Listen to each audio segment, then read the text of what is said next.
If you pay close attention to whoever your role models are in life, you may notice, as I have, that they're never done with healing work, insights, changing the world, seeking happiness, going to therapy, etc., right? So in my world, perhaps in yours, for example, Tim Ferriss is, a good example of someone who's, starting off hacking business, moving on and hacking other life skills, slowly moving towards more personal development, doing traumatic healing around sexual abuse, kind of working with psychedelics, the whole gamut of different therapies.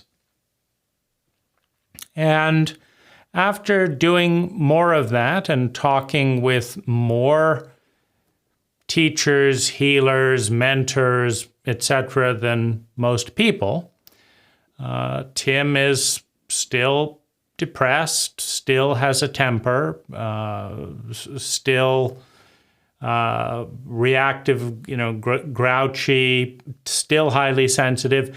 And one might even say, in some ways, having a more difficult time than others, right, or than before, right? And in other ways, learning and growing and having all of these amazing meditation and transcendent and personal growth and all that experiences.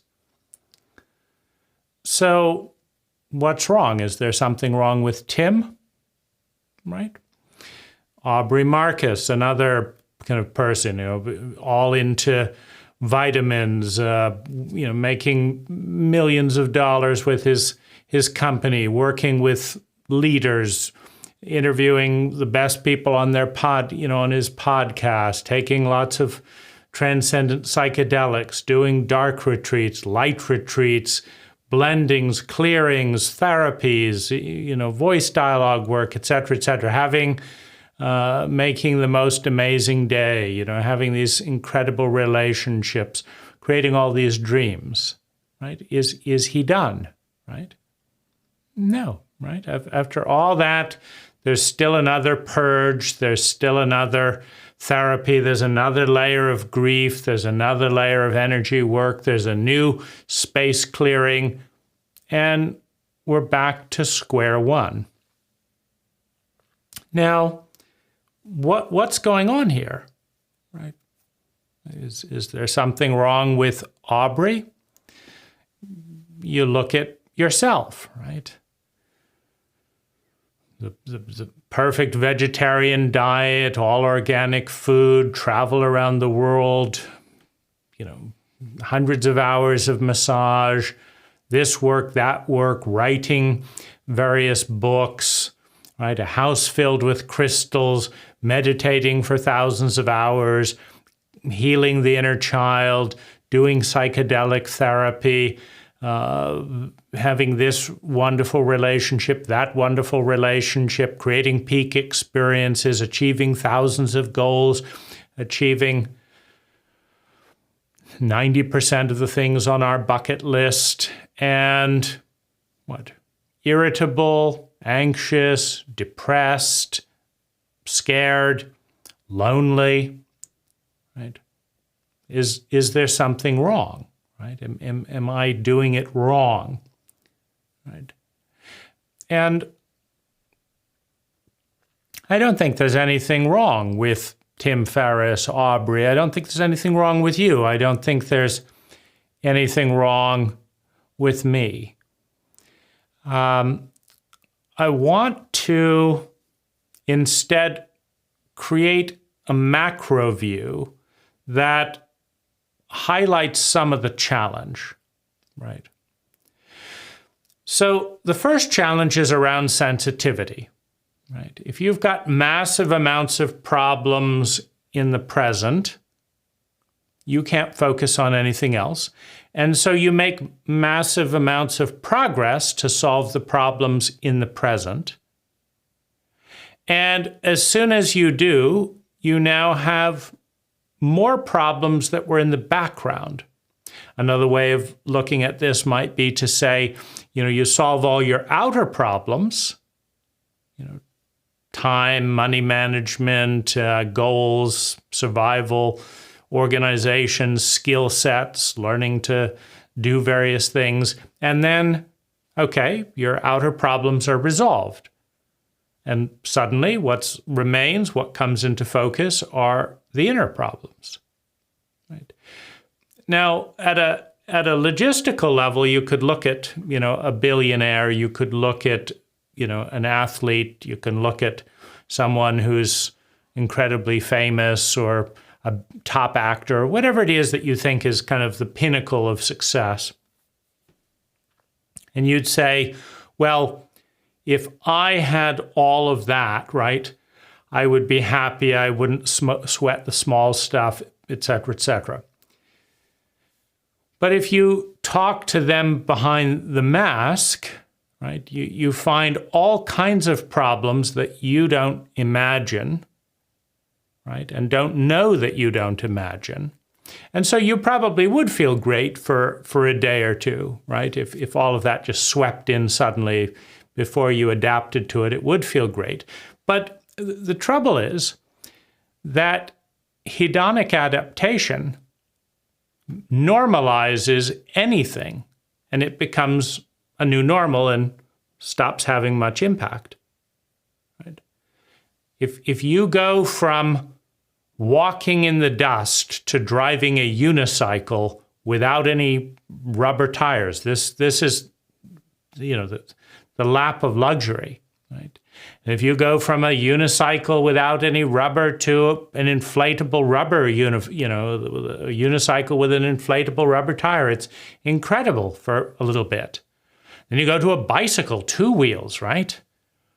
And a little scooter, right? And as long as you're making changes, right, whatever it is new for a little bit, and it has impact for a little bit. But you can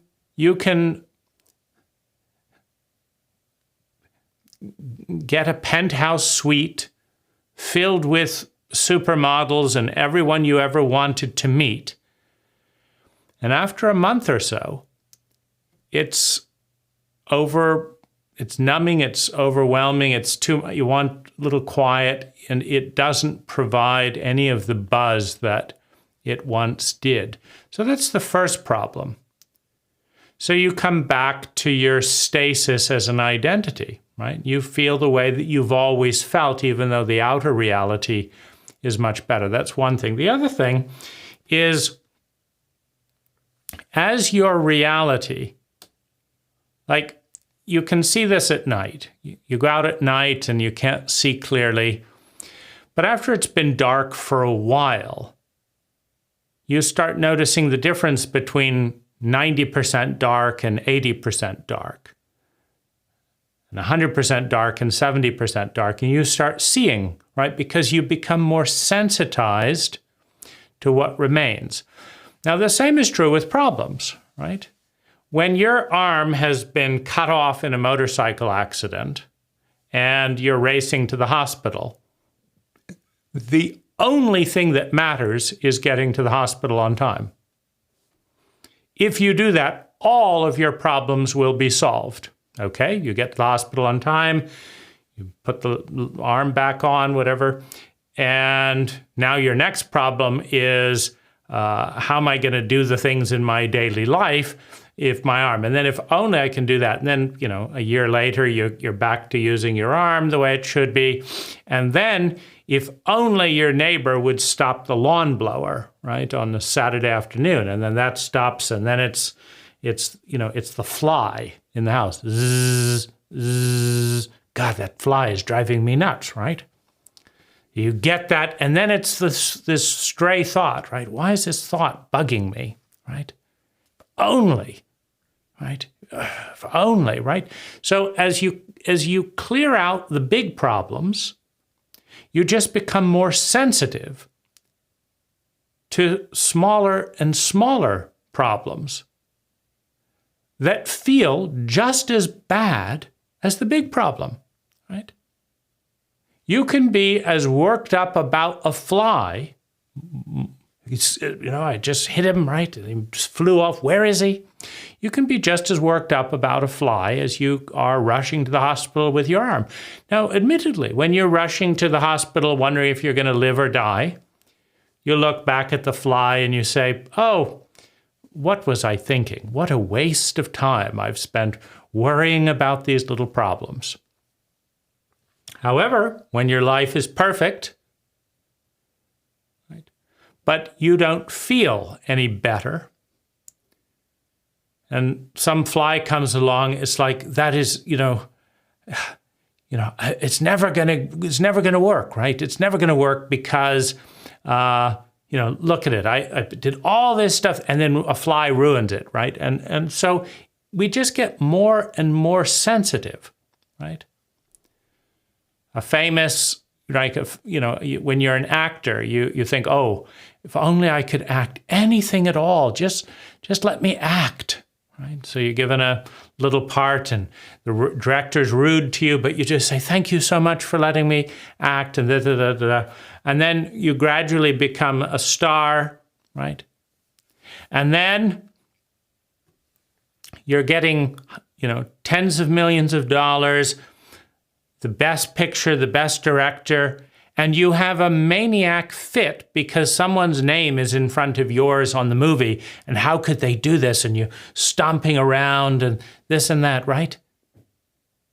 That's all you've got left to stomp around about, right? And there's always something. You just become more and more sensitive, right?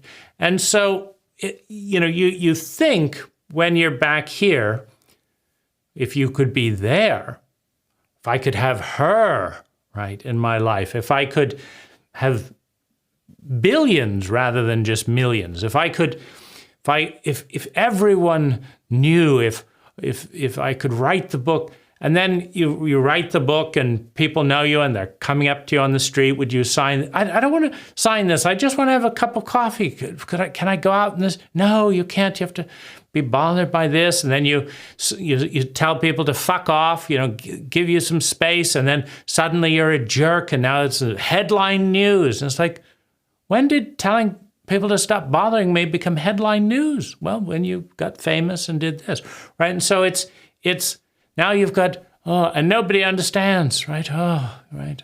They think it's so easy having to be polite as thousands of people bother you constantly in your worst days and your best days.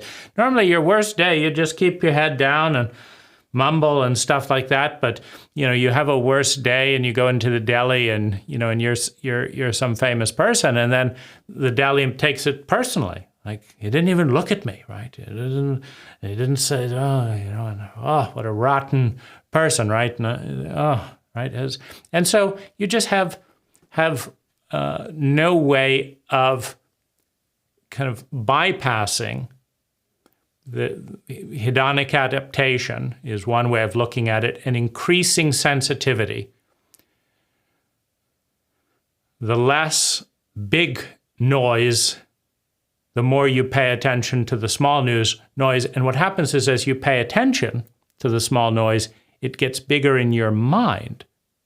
So you never feel that sense of freedom and smallness.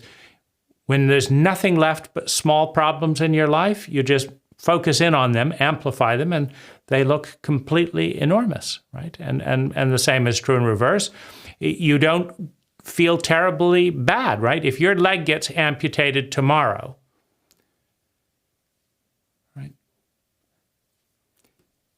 you're overall going to be just as upset about that as you were about the fly flying around the room, right? Now you have that to be worried about, so you won't notice the fly, but you've got something else, right? So that's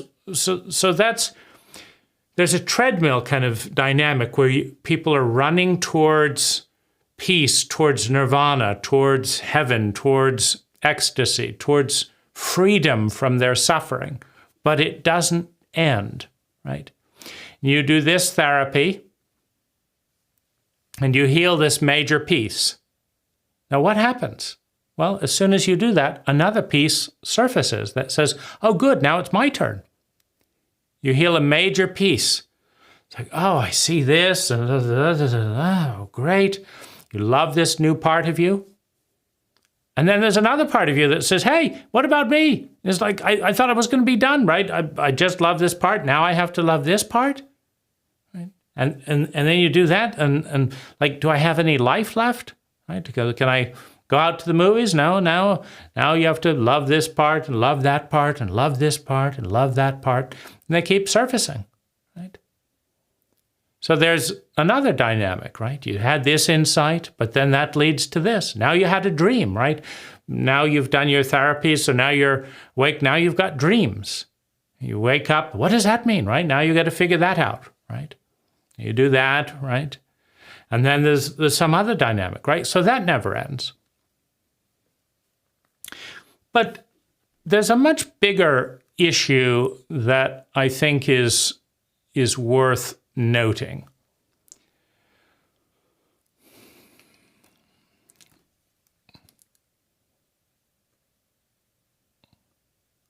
Right. The human animal, the reptilian brain, the reptile, with its fight, flight, freeze, please operating system, doesn't feel anything other than fear and self-centeredness, greed and fear, right? But it's not empathic. It's not worrying about other people suffering. It doesn't care, right? So you're a sociopath in a sociopathic world, and it's not too painful. You can manage, right?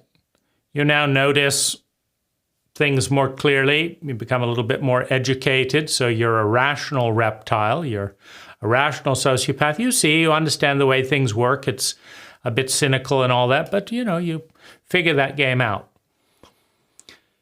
Now, you become a human being. You start dealing with the empathic brain and its operating system of who's in the most pain, how can we help? If you want to understand how much the human operating system is present in a given individual, in a cult or culture, in a group, in a community, just pay attention to how many people in that cult, in that community, in that family are asking these two questions. Who is in the most pain? Is it someone in our family? Is it the baby? Is it the homeless person 3 blocks away? Is it our aunt who's suffering from dementia? Who is in the most pain? And how can we, as a circle, as a group, respond to mitigate that pain?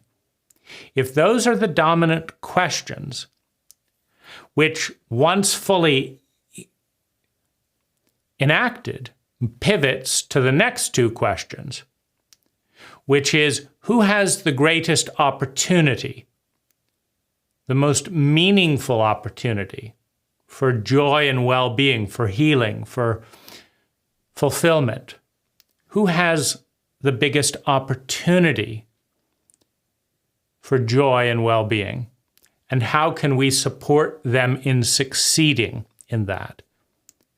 Right. Now that comes after the pain question, right? Because the loudest thing and the first thing to attend to is pain.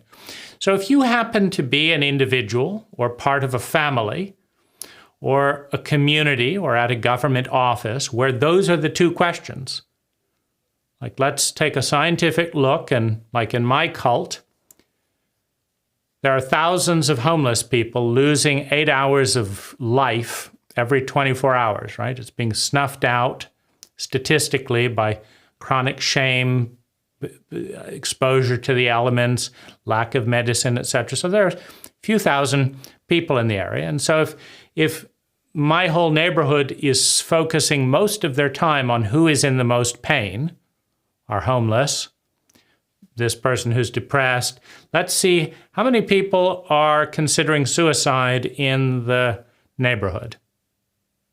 Well, in a don't ask, don't tell protocol, it's not an empathic protocol at all, right? You have to ask the question, right? But even without asking the questions, it's pretty obvious, right, to the people at home watching their flat screen TVs that it's cold out there, it's lonely out there, it's dark out there, and that's where the more marginalized portions of our cult have migrated or been displaced by high housing costs, poor education, right? The difficulty of getting a job, high addiction and trauma management, right? So they're in the most pain. It often works out that the people in the most pain become the most severe addicts. The people who become the most severe addicts can't get a job. The people who can't get a job become homeless, right? So now you're in a lot of pain without a job, without any money, without a home. And then in a sociopathic culture, if you're homeless, in a lot of pain, without any money, you are shamed, you are hated, you're disliked, and you are ignored. But your local government is harassed into getting rid of you as well, right? So you are shamed and attacked. So that's about as sociopathic as it gets, right? Let's take the people in the most pain and not do anything about it. Let's tell them to be positive, right? And then ignore them, right? Right? So they become addicts, right? And then let's not deal with that, or let's put them in jail, right? That's a good solution. You're in pain, you're trying to escape some trauma, whatever. Let's put you in jail, right? That'll improve your life. And so that's the question.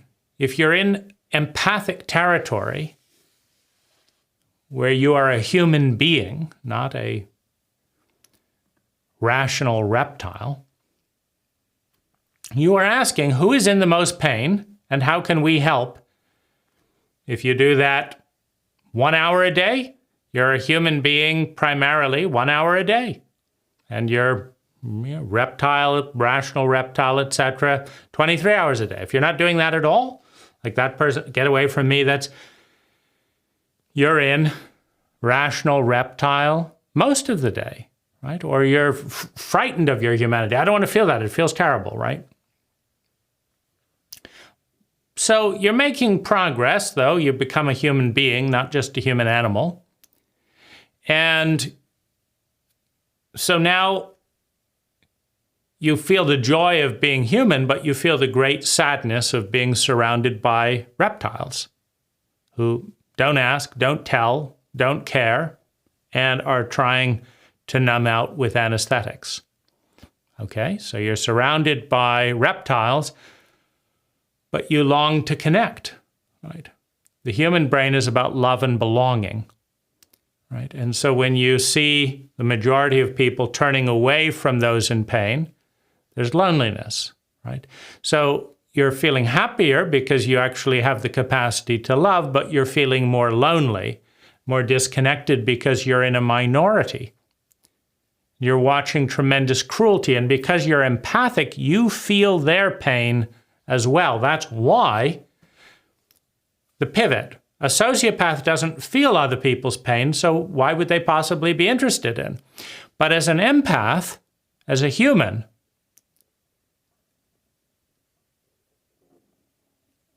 you know what it's like to be them, and you feel it, and it feels sad, it feels lonely, it feels painful to watch them suffer and do nothing.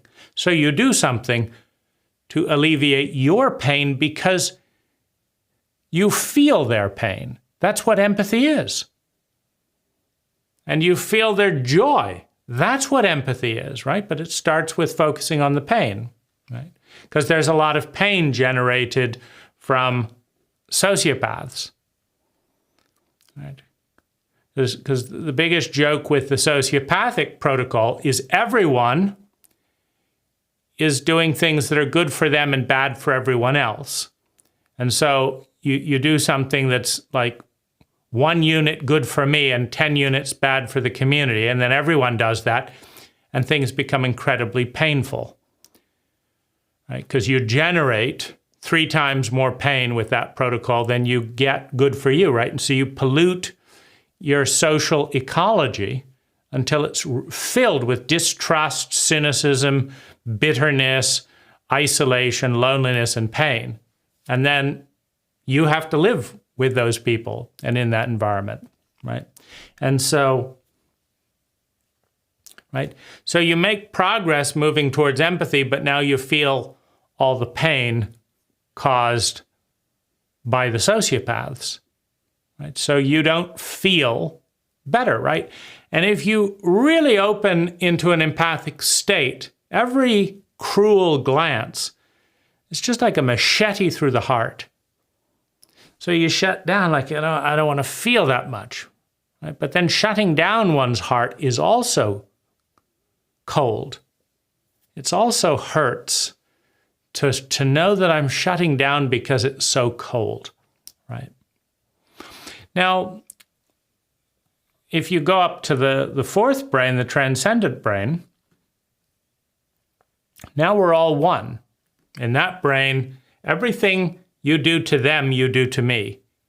Everything you do to the planet, you do to me.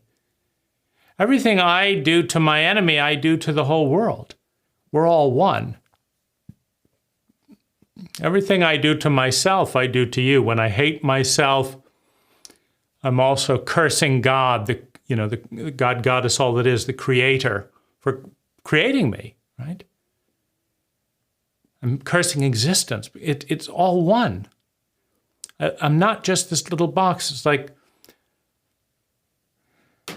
then when there's wars and terrorism and rape, that's personal.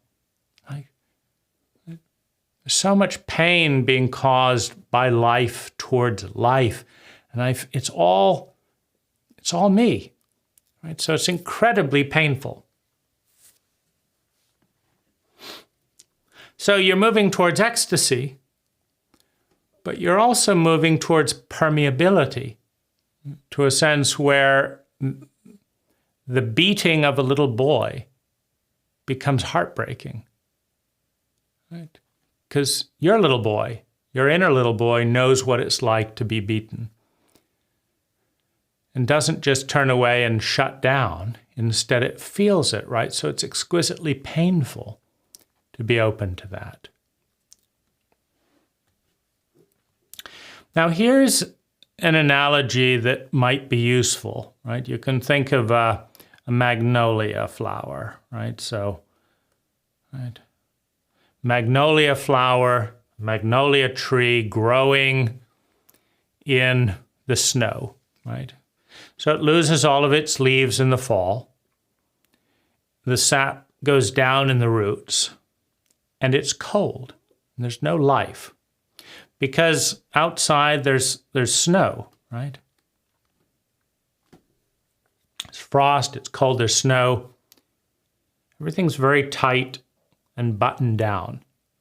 There's no sense of life. It's drab, it's cold, it's dreary. Now then comes the spring and the summer, and the temperature rises, right? The temperature rises, and as the temperature rises, the snow melts. As the snow melts, the sap rises through the tree, and slowly the magnolia starts to open, very slowly, based on the outer environment. Now in July, right, it's full blossom, fragrant flowers of magnificent splendor, completely and utterly open in the ecstasy of the perfect temperature, right?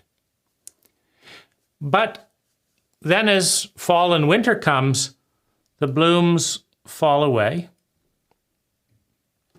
the leaves drop, and the snow falls, right? Now, if the flower blooms in January, right, how do you do that? Well, one thing you can do is you can take a glass bell and isolate the environment around the magnolia tree from build a greenhouse, basically.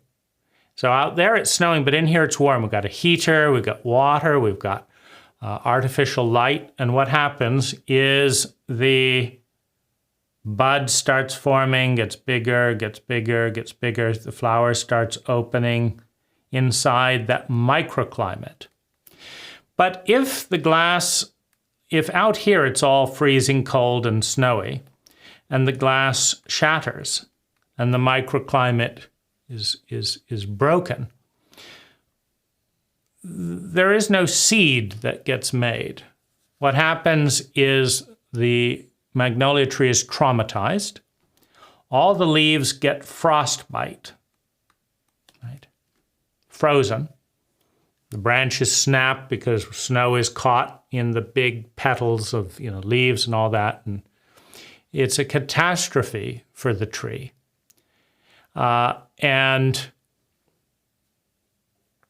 if it survives, right, the flowers do not. And there won't be a crop like an apple crop. If the apple blossom, if it gets too sunny in February, and the apple tree starts opening its blooms, and then in March there's frostbite, the whole crop is lost. Well, you can see that as fun as blooming is, it's not good to bloom in cold weather. Right? As fun as being a human being is, when you're 3 foot deep in reptilian snow, it's not good to be human, right? You can give your last bread to beggars. You can give your last money to whoever asks for it. You can give up your car and your coat. Right? There's always someone cold, here, have my coat, right? And then you freeze to death. Because when you're in a reptilian, in a very cold climate, when the majority and the conditions around you are sociopathic, human is a warmth that everyone wants, but it's in the minority, and so it's scarce, and so it's pulled away, it's used. It's betrayed, it's raped, it's stolen from. Now, when that happens, you turn cold. You become filled with hate. You become filled with terror and trauma, and loneliness, and PTSD, right? And you lose that crop of humanity. You lose that love and that empathy because it was taken, right? And this is speaking to a very important truth, which is that if you want to sustainably, like you can use a psychedelic or a breath technique to feel ecstatically connected to the entire world. And you can walk out in New York City and be robbed and pushed and ignored, and all of your ecstasy will be taken. It's like putting a lily in ice. And so then you retreat into a worse state, right? The grief of having it being stolen, the grief of losing it all. So the only way that you can sustainably move from the reptilian brain to the rational brain and then predominantly into the human and empathic brain is by creating a microculture, a greenhouse, that is empathic, that is kind, where that is reciprocated, where you are surrounded by warmth. You smile to someone and they smile back. They don't take it and give you a glare until you get cold. They reflect the heat back, right? And together you raise the temperature as a community. Now that community is an individual family. You can have a greenhouse around a family, right? But if you're engaging with a culture that is 30 degrees colder than your family, you've got to put on clothing to leave the house. You can create it as a community, 50 people. But if that community is created, right, with warmth, if that community has warmth, it's got to be with other empathic people. But when you leave the community, right, that tenderness that you feel for someone, right, the person driving hooked on amphetamines doesn't feel the slightest bit of empathy for that person, right? Desperately trying to use adrenaline to avoid the grief of the come down, right? So the key lesson here is that to move towards sustainable well-being, you can't do it. Well, you can isolate as an individual, right? But as an empathic and perceptive individual looking out at lonely, miserable people, you feel their loneliness and misery, but they do not feel your ecstasy, right? And so it's very vulnerable, right? The weather will freeze the flowering tree. The flowering tree is not enough to warm the weather. So, as a species, right, if you are completely empathic and transcendent, filled with deep love for humanity, you will be buffeted by grief, by horror, by sadness, by pain, at all the people around you in 3 feet of snow. And it may be too much and you curl up and go numb, right? You go back into the reptilian state. If you want to sustainably go out there, you can't just keep taking drugs. You can't just keep going to rave parties and then coming out into the lifeless, soulless cult of materialism. Because it looks even uglier and even colder on the other side of that momentary flash of heat, right? And so it's about creating a container. It's about creating a container of maybe 50 people or 100 people, right? That together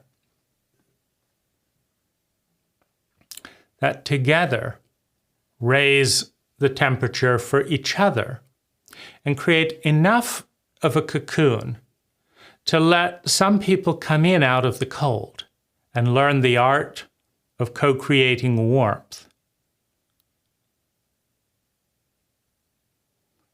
And in that cocoon of community, one can blossom. One can experience the full joy, right, without the pain of frostbite. Without the pain of frostbite.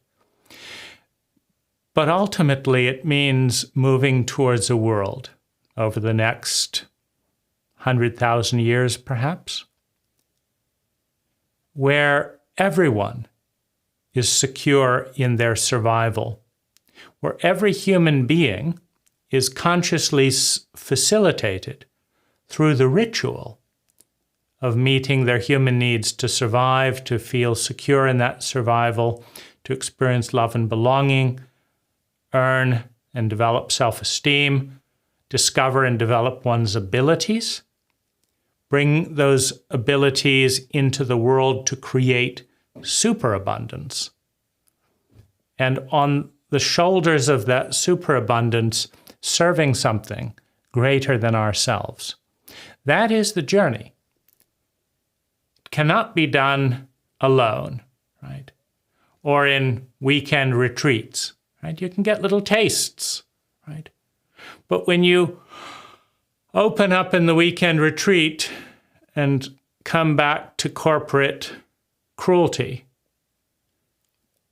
it's more painful than when you didn't open at all. When you open up in psychedelic retreats and return to a numb and meaningless world, it's more painful. It can drive you insane. That pain, that loneliness, it's a killer. And so the challenge in moving sustainably towards more well-being is, first of all, understanding you can't do it alone. Secondly, understanding that the population is as warm as its temperature, meaning there's a correlation between competency and temperature. Everyone wants to feel good. Everyone wants to harvest joy and well-being. That's the fruit, that's the harvest, that's the goal. Everyone wants it.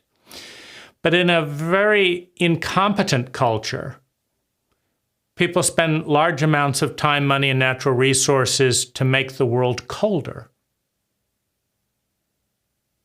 and don't know how to make the world warmer as a temperature, right? In that colder world, fewer and fewer people meet their human needs. In the scarcity of that, there is tremendous pain. In the tremendous pain, there is tremendous numbness to anesthetize that pain. And one must stop being human. It is easy to regress into an animal. Just make it too painful for people to tolerate feeling the grief and fear that comes with empathy for other human beings in pain. A highly competent culture knows how to generate one's own and other people's needs, which reduces pain, which creates abundance, which brings pleasure and joy, and the flower opens naturally in that environment. You do not have to manipulate. You don't have to spiritually blackmail. You don't have to badger. You don't have to give psychedelics to an orchid. You just have to create the right temperature, and it will open naturally. And the same is true of human beings, right? And so when you watch someone like Aubrey Marcus, opening up into higher and higher levels of sensitivity in a relatively cold environment where that isn't sustained, right? There's more level of pain, right? Because it's not, right? There isn't a greenhouse around that. There isn't a science. There isn't a strong community to support that stably, right? It's a fragmented community, and a lot of it is out in the cold, right? So if you understand this, you understand that the single most important thing is to start working on designs from a reptilian place, right? The rational reptile, a numb person with a lot of intelligence around pattern, can design and organize an environment that will create a lot of warmth, right? Someone buckled up in a fur coat, cold, numb, getting through the day, can build a greenhouse in which the snow melts. The coat can come off, and the playful, spontaneous poetry and surrender can happen naturally. But you need to create a container that is strong enough not to be shattered in February, and all the tropical plants die in a few hours.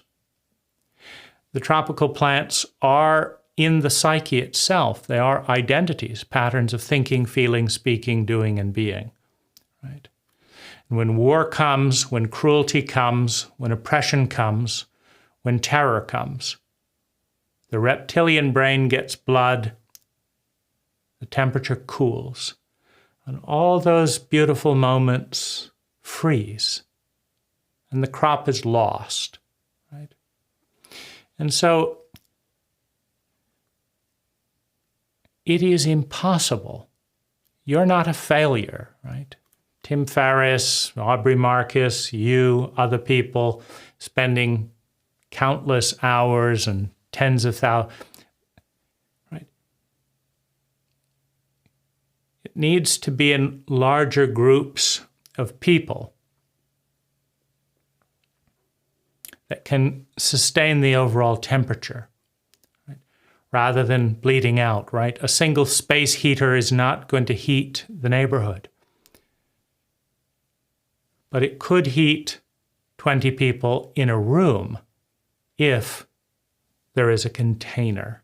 And so we have the science of container building being an incredible science and an essential step in the migration from the reptilian brain to the empathic brain for initially smaller groups of people, and as people are able and willing to learn to replicate those greenhouse effects, because it is cheaper in time, money, and natural resources to live within an empathic paradigm than it is to live within a sociopathic paradigm. All the energy going to defense can go to co-creation, and it's more fun.